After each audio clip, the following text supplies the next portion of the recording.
Hi friends, ನಮಸ್ಕಾರ. Welcome to Konkani recipes. ಇವತ್ತಿನ ವಿಡಿಯೋದಲ್ಲಿ ಒಂದು ಕಟ್ ಪಾಲಕ್ ಸೊಪ್ಪಿನ ರುಚಿಯಾದ ಬ್ರೇಕ್ಫಾಸ್ಟ್ ಮಾಡಿ ತೋರಿಸ್ತಾ ಇದ್ದೇನೆ.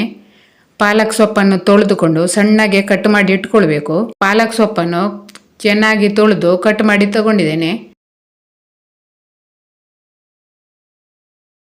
ಹಾಗೆ ಇನ್ನೊಂದು ಕುಟ್ಟಾಣಿಯಲ್ಲಿ 2 ಹಸಿಮೆಣಸು, 2 ಬೆಳ್ಳುಳ್ಳಿ, ಒಂದು ಸಣ್ಣ ಶುಂಠಿಯನ್ನು ಹಾಕಿ ಜಜ್ಜಿಕೊಳ್ತೇನೆ.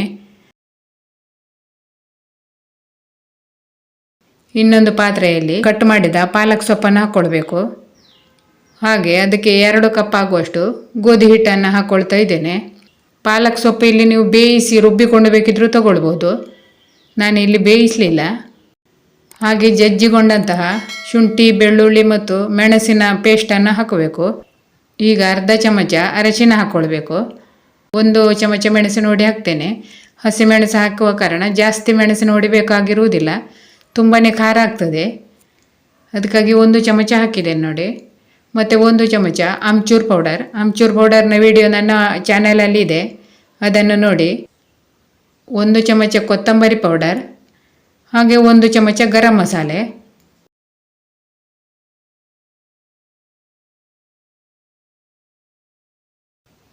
ಒಂದು ಚಮಚ ಜೀರಿಗೆ, ರುಚಿಗೆ ತಕ್ಕಷ್ಟು ಉಪ್ಪು ಮತ್ತು 1 ಚಮಚ ಸಕ್ಕರೆ ಹಾಕ್ಕೊಳ್ತಾ ಇದ್ದೇನೆ. ಸಕ್ಕರೆ ಆಪ್ಷನಲ್, ಬೇಕಿದ್ದರೆ ಹಾಕ್ಕೊಳ್ಬೋದು. ರುಚಿ ಚೆನ್ನಾಗಿರ್ತದೆ ಮತ್ತು ಖಾರನೂ ಜಾಸ್ತಿ ಆಗೋದಿಲ್ಲ, ಖಾರ ಮೇಂಟೈನ್ ಆಗ್ತದೆ ಅಂತೇಳಿ 1 ಚಮಚ ಸಕ್ಕರೆ ಹಾಕಿದ್ದೇನೆ. ನೀವು ಬೇಕಿದ್ದರೆ ಹಾಕ್ಕೊಳ್ಳಿ. ಈಗ ನೀರು ಹಾಕಿ ಇದೆಲ್ಲವನ್ನು ಚೆಂದ ಮಾಡಿ ಕಲಸಿಕೊಳ್ಬೇಕು. ಚಪಾತಿ ಹಿಟ್ಟಿನ ಹದಕ್ಕೆ ಕಲಸಿಕೊಳ್ಳಿ. ಸ್ವಲ್ಪವೇ ನೀರು ಹಾಕಿ. ಪಾಲಕ್ ಸೊಪ್ಪು ಹಾಕುವುದರಿಂದ ಜಾಸ್ತಿ ನೀರು ಹಾಕುವ ಅವಶ್ಯಕತೆ ಇರುವುದಿಲ್ಲ, ಸ್ವಲ್ಪ ಕಡಿಮೆ ನೀರೇ ಹಾಕಿ. ತುಂಬಾ ರುಚಿಯಾಗ್ತದೆ ಪಾಲಕ್ ಪರೋಟ. ನೀವು ಒಂದು ಸಾರಿ ಮಾಡಿ ನೋಡಿ. ಹಾಗೆ ವಿಡಿಯೋ ಇಷ್ಟ ಆದರೆ ಒಂದು ಲೈಕ್ ಮಾಡಿ. ಚಾನೆಲನ್ನು ಇದುವರೆಗೆ ಸಬ್ಸ್ಕ್ರೈಬ್ ಮಾಡದವರು ಸಬ್ಸ್ಕ್ರೈಬ್ ಮಾಡಿಕೊಳ್ಳಿ. ಪಕ್ಕದಲ್ಲಿರುವ ಬೆಲ್ ಐಕಾನನ್ನು ಒತ್ತಿ ಆಲ್ ಅಂತ ಸೆಲೆಕ್ಟ್ ಮಾಡಿಕೊಳ್ಳಿ. ಆಗ ನಾನು ಹಾಕುವ ಎಲ್ಲ ವಿಡಿಯೋಗಳು ನಿಮಗೆ ಸಿಗ್ತವೆ. ಈಗ ನೋಡಿ, ಸ್ವಲ್ಪವೇ ನೀರು ಹಾಕಿ ನಾನು ಚೆನ್ನಾಗಿ ಕಲಸಿಕೊಂಡಿದ್ದೇನೆ. ಈಗ 2 ಚಮಚ ಎಣ್ಣೆಯನ್ನು ಹಾಕಿ ಇನ್ನೊಂದು ಸಾರಿ ಚೆನ್ನಾಗಿ ನಾದಿಕೊಳ್ಬೇಕು. ತುಂಬಾ ಮೆತ್ತಗಾಗ್ತದೆ ನೋಡಿ ಪರೋಟ. ದಿನ ಚಪಾತಿ ತಿಂದು ಬೋರಾದರೆ ಈ ಥರದ ಒಂದು ಪರೋಟದ ರೆಸಿಪಿಯನ್ನು ಟ್ರೈ ಮಾಡಿ ನೋಡಿ. ಈಗ ಒಂದು ಸಾರಿ ನಾದಿಕೊಂಡು ಅದನ್ನು ಮುಚ್ಚಿಡ್ತಾ ಇದ್ದೇನೆ.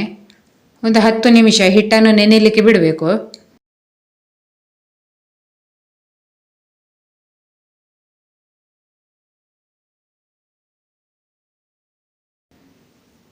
ಈಗ 10 ನಿಮಿಷ ಆಗಿದೆ ನೋಡಿ. ಹಿಟ್ಟು ಚೆನ್ನಾಗಿ ಮೆತ್ತಗಾಗಿದೆ. ಈಗ ಇದನ್ನು ಇನ್ನೊಂದು ಸಾರಿ ಚೆನ್ನಾಗಿ ನಾದಿಕೊಳ್ಬೇಕು. ನೋಡಿ ಎಷ್ಟು ಮೆತ್ತಗುಂಟು ನೋಡಿ ಹಿಟ್ಟು. ಈಗ ಸಣ್ಣ ಸಣ್ಣ ಉಂಡೆಗಳನ್ನು ಮಾಡಿಕೊಳ್ಳಿ. ನೋಡಿ ಇಷ್ಟು ದೊಡ್ಡ ಉಂಡೆ ಮಾಡಬೇಕು. ಪರೋಟ ಮಾಡುವ ಕಾರಣ ಸ್ವಲ್ಪ ದೊಡ್ಡ ಉಂಡೆಯನ್ನೇ ತಗೊಳ್ಳಿ. ಒಂದು ಸಣ್ಣ ಬೌಲಲ್ಲಿ ಗೋಧಿ ಹಿಟ್ಟು ತಗೊಂಡಿದ್ದೇನೆ. ಈಗ ಒಂದು ಉಂಡೆಯನ್ನು ತಗೊಂಡು ಅದಕ್ಕೆ ಹಿಟ್ಟನ್ನು ಹಚ್ಚಿ ಸ್ವಲ್ಪ ದಪ್ಪನೇ ಲಟ್ಟಿಸಿಕೊಳ್ಳಿ. ತೀರಾ ತೆಳ್ಳಗೆ ಲಟ್ಟಿಸಬೇಕಾಗಿಲ್ಲ, ಸ್ವಲ್ಪ ದಪ್ಪ ಲಟ್ಟಿಸಿದರೆ ಪರೋಟ ಚೆನ್ನಾಗಿ ಆಗ್ತದೆ.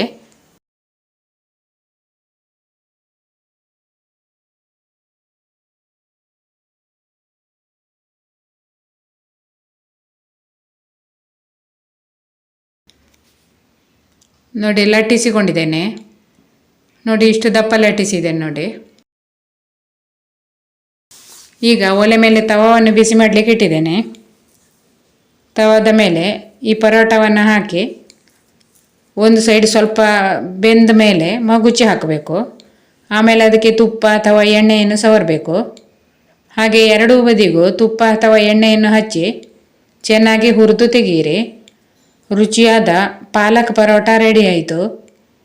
ತುಂಬಾ ರುಚಿಯಾಗಿ ಆಗ್ತದೆ, ಮೆತ್ತಗಾಗಿ ತುಂಬ ಚೆನ್ನಾಗಿ ಆಗ್ತದೆ. ನೀವು ಒಂದು ಸಾರಿ ಮಾಡಿ ನೋಡಿ. ಪಾಲಕ್ ಇದಕ್ಕೆ ನಾನು ಬೇಯಿಸಿ ಹಾಕಲಿಲ್ಲ, ಹಸಿನೇ ಹಾಕಿದ್ದೇನೆ. ಪಾಲಕ್ ಸೊಪ್ಪು ಹಸಿಯಾಗಿ ತಿಂದರೆ ತುಂಬಾ ಒಳ್ಳೆಯದು ನೋಡಿ. ಹಸಿ ತಿನ್ನೋದು ಇಷ್ಟ ಇಲ್ಲ ಅಂದರೆ ಬೇಯಿಸಿಕೊಂಡು ಹಾಕ್ಕೊಳ್ಬೋದು. ಈಗ 2 ಕಡೆ ಚೆನ್ನಾಗಿ ಹುರಿದಿದೆ. ಈಗ ಪರೋಟ ತೆಗೆದ್ರೆ ಆಯಿತು. ಎಷ್ಟು ಚೆನ್ನಾಗಿ ಆಗಿದೆ ನೋಡಿ, ತುಂಬಾ ರುಚಿ ಕೂಡ ಇದೆ. ಈಗ ಇನ್ನೊಂದು ಪರೋಟ ಹುರಿತಾ ಇದ್ದೇನೆ. ಹೀಗೆ ಎಲ್ಲ ಪರೋಟಗಳನ್ನು ಹುರಿದು ತೆಗೆಯಿರಿ. ತುಪ್ಪ ಹಚ್ಚಿ ತಿನ್ನಲಿಕ್ಕೆ ಅಥವಾ ಯಾವುದಾದ್ರೂ ಪಲ್ಯದ ಜೊತೆ ತುಂಬ ಚೆನ್ನಾಗಿ ಆಗ್ತದೆ. ಪರೋಟ ತುಂಬಾ ಸಾಫ್ಟ್ ಆಗಿದೆ ನೋಡಿ, ಎಷ್ಟು ಸಾಫ್ಟ್ ಆಗಿದೆ ನೋಡಿ, ತುಂಬಾ ಮೆತ್ತಗಾಗಿ ಆಗ್ತದೆ. ಹಾಗೆ ವಿಡಿಯೋ ಸ್ವಲ್ಪ ಆದರೂ ಇಷ್ಟ ಆಗಿದ್ದರೆ ಒಂದು ಲೈಕ್ ಮಾಡೋದು ಮಾತ್ರ ಮರಿಬೇಡಿ. ವಿಡಿಯೋ ಇಷ್ಟ ಆದರೆ ಒಂದು ಲೈಕ್ ಮಾಡಿ. ಚಾನಲಿಗೆ ಹೊಸಬರಾಗಿದ್ದರೆ ಚಾನಲನ್ನು ಸಬ್ಸ್ಕ್ರೈಬ್ ಮಾಡಿಕೊಳ್ಳಿ. ಮುಂದಿನ ವಿಡಿಯೋದಲ್ಲಿ ಸಿಗೋಣ. ವಿಡಿಯೋ ವೀಕ್ಷಿಸುವ ಎಲ್ಲರಿಗೂ ಧನ್ಯವಾದಗಳು.